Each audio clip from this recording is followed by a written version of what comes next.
Good morning. I'm going to do a O2 scenario. So the first thing I'm going to do is to check the patient's chart, and I noticed on the patient's chart that the doctor had ordered to have the patient on at 3 liters per minute with a nasal cannula.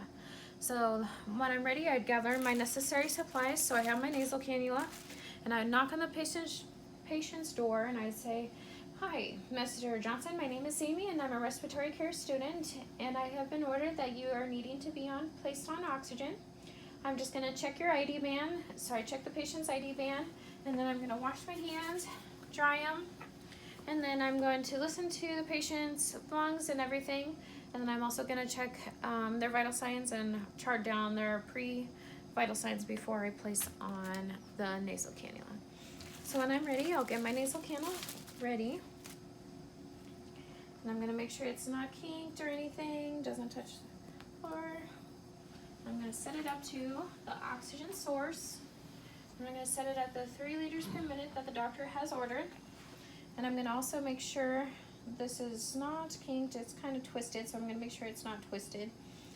And I'm going to feel to make sure there's a adequate flow and there's no kinks in the tubing.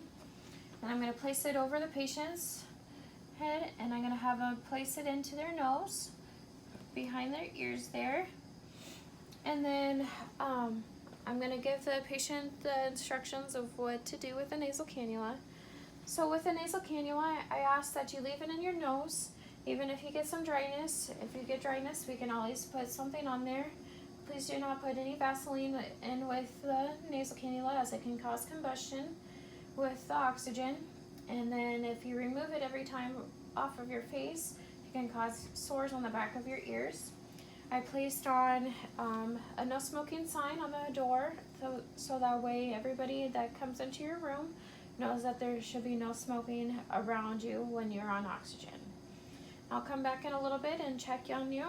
So I'm going to just do vital signs before I leave, and I'm going to come back in a little bit and check on them to see where they are at.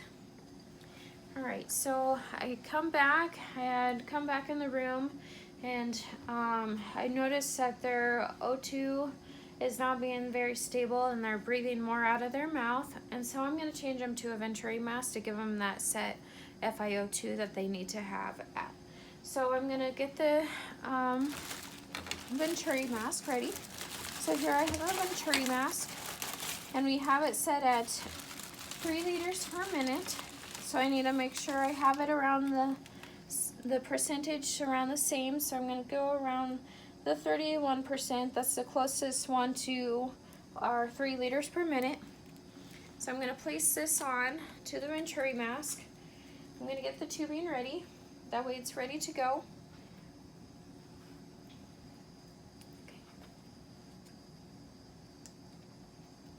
Okay. And then when I'm ready, I will remove the nasal cannula from the patient, shut off the oxygen source before I remove it, set it to the appropriate area because you may need it again. We will plug this in. No matter the set flow that you put the Venturi mask at, it is always going to have whatever percentage you set it at, that's how much they're going to get. So I'm going to place this onto the patient, instruct them to leave this on, just that way they get the appropriate amount. Make sure you pinch the nose pieces, make sure the Venturi mask isn't pinched and nothing gets covered. Make sure this doesn't get covered with a blanket. And then with the Venturi mask,